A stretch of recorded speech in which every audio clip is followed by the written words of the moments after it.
අද පාඩම ඇතුලේ අපි කතා කරපු දේවල් ටික බොහොම කෙටියෙන් සාරාංශගත කරනවා පුතා. මනෝපාරවල් ගහන්න එපා. වීඩියෝ එක ඇතුලේ ඉන්න මම උගන්වන්නේ ඔයාටම කියලා හිතේ තියාගන්න. එතකොට හොඳටම තේරෙයි. අපි අද කතා කරේ මවුල කියන concept එක. මවුල කියන concept එක. right. පුතා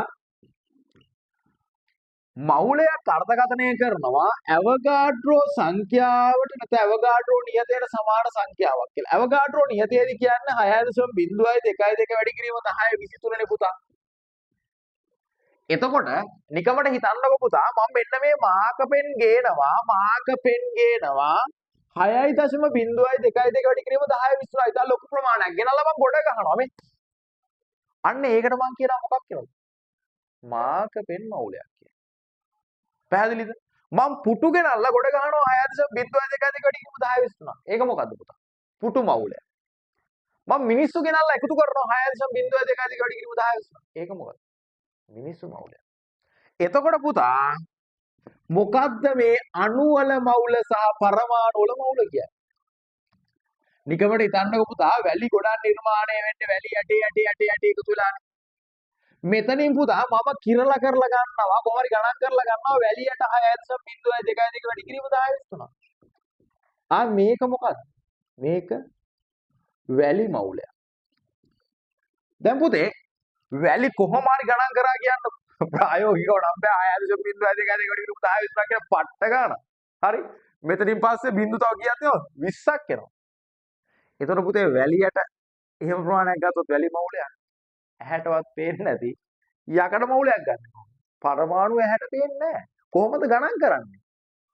හයිඩ්‍රජන් මවුලයක් ගන්න කියලා. ඇහැට පේන්නේ හයිඩ්‍රජන් 1යි 2යි 5යි කියලා ගණන් ගන්න. බෑ.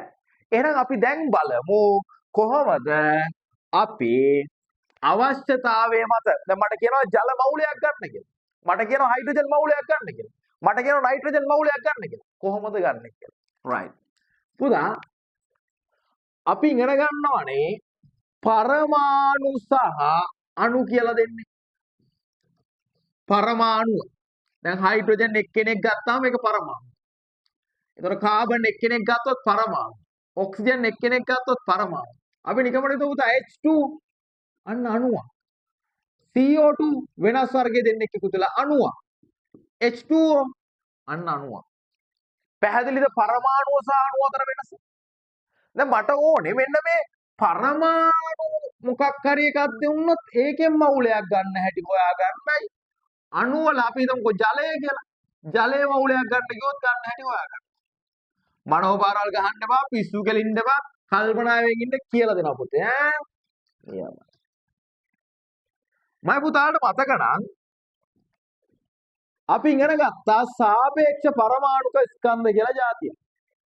ඔක පේපර් එකේ දෙනවා H සමානයි 1යි O සමානයි 16යි ගතින් C සමානයි 12යි. මේ මොනවද? මේවා සාපේක්ෂ පරමාණුක ස්කන්ධ. මේකට ඒකකයක් තියනවද නැහැ? just අගයක්. පැහැදිලිද? මෙන්න මේක අපි ඒකකයක් බවට පත් කරනවා මෙන්න මෙහෙම වැඩේ වෙන්නේ. අපි හොයනවා පුතා මෙයාලගේ මෞලික ස්කන්ධ මොකද්ද පුතේ වචනේ? මෞලික ස්කන්ධ. ඒ කියන්නේ මොකක්ද? එක් මවුලයක් සඳහා කිරලා ගන්න ඕනේ ග්‍රෑම් ගන්න. අනේ ඒක තමයි මේක. එහෙනම් හයිඩ්‍රජන්ගේ මෞලික ස්කන්ධය කීයද? 1 ග්‍රෑම් මවුලයට. මට රත්තරන් පුතේ කිරලා ගන්න බෑනේ, මැල්ලා ගන්න බෑනේ. හයිඩ්‍රජන් 6.02 වැඩි කිරීම 10 23ක්. මම මොකද කරන්නේ? හයිඩ්‍රජන් ග්‍රෑම් එකක් කිරලා ගන්නවා. හයිඩ්‍රජන් ග්‍රෑම් එකක් කිරලා ගත්තාම මෙතන කොච්චරක් තියෙනවද? හයිඩ්‍රජන් මවුලයක්.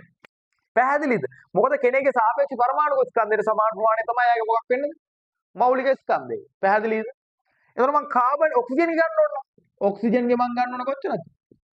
16යි ග්‍රෑම්. එයාගේ 16 ග්‍රෑම් මවුලය. කාබන්ගේ ගත්තොත් කාබන්ගේ මවුලයක් ගන්න කාබන් කොච්චරක් කිරලා ගන්නද? 12යි ග්‍රෑම් මවුලය. පැහැදිලිද පුතා?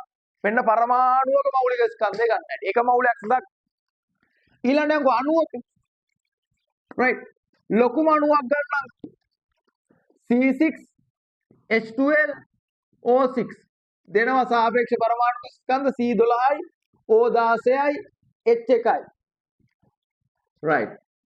එතකොට කොහොමද මෙයාගේ C6H12 O6 හැදෙන්නේ? කාබන් කියන්නේ 12යි නම් 12 ඒවා 6ක් ඕනේ. H කියන්නේ 1යි නම් 1 ඒවා 12ක් ඕනේ. O කියන්නේ 16යි නම් 16 ඒවා 6ක් ඕනේ. 12 වරක් 6 72යි. 12යි. 16 ඒවා 6ක් පුතා 10 ඒවා 6ක් 60යි 6 ඒවා 6ක් 36යි 60යි 36යි 96යි 6යි 2යි 2යි 0යි 7යි 180යි ග්‍රෑම්. 180 කියනා ගේනවා ඒ මොකක්ද? ඒක තමයි අණුවේ සාපේක්ෂ අණුක ස්කන්ධය. අන්න ඒ සාපේක්ෂ අණුක ස්කන්ධයම තමයි මෙයාගේ මොකක් වෙන්නේ? මෞලික ස්කන්ධය වෙන්නේ. නිකම්ම හිතන්නකෝ අපිට කියන H2O ගේ හොයන්න කියලා. H2O. H2O. ඒ කියන්නේ හයිඩ්‍රජන් ඒවා එක ඒවා දෙකක් ඕනේ. ධන ඔක්සිජන් කියන්නේ කීයද? 16යි 16 ඒවා එකයි ඒ කියන්නේ කීයද? 18යි ග්‍රෑම් ඕනේ. මම හරියටම පුතා වතුර ග්‍රෑම් 18ක් බීවොත් ඒකේ තේරුම මං ජලයේ කොච්චර මවුල් ප්‍රමාණයක් බීලාද? මවුල් එකක් බීලා. පැහැදිලිද? මවුලයක් යනු පරමාණුක මෞලික ස්කන්ධය, අණුවක මෞලික ස්කන්ධය. නියමයි. තේරුණාද? right. ඊළඟ පුතේ අපි අද දවසේ අවසාන වශයෙන් කතා කරා ස්කන්ධය සහ මෞලික ස්කන්ධය අතර සම්බන්ධතාවයක් හදාගන්න හැටි. දැන් කවුරු හරි ඔන්න දුවගෙන යනවා සුමන දාස මාම. සුමන දාස මාම දුවගෙන ඇවිල්ලා කියනවා පුතේ මම ග්ලූකෝස් ග්‍රෑම් කෑවා 180. මට ග්ලූකෝස් කොච්චර මවුල කැවෙන්නේ නැද්ද? දැන් ඔයා සයන්ස් ඉගෙන ගන්න ළමයි.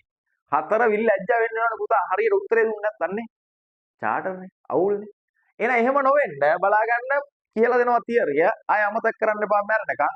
ලබනාත්මය ඉපදිලා දොස්තර කොණිත්තල ඇහුවොත් කොහොමද මවුල හොයන්නේ කියලා ස්කන්ධයත් එක්ක මේක කියා ගන්න පුළුවන් වෙනකොට කොචෑස් ගන්න පැහැදිලිද? සූත්‍රය මෙහෙමයි.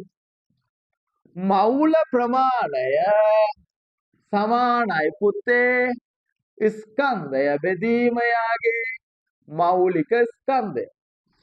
Number of moles is equal to mass divided by its molar mass. What is molar mass? Mass means ස්කන්ධය. mole means ස්කන්ධය. යා පුතේ කැත විදිහට හිතන්න එපා. n සමානයි simple m බෙදීම capital M. මේ සූත්‍රය ගත්තාම අද කාලේ අකුරක්වත් ෂුවර් නෑ ආපු ගමන් කොටු කර ගන්නවා.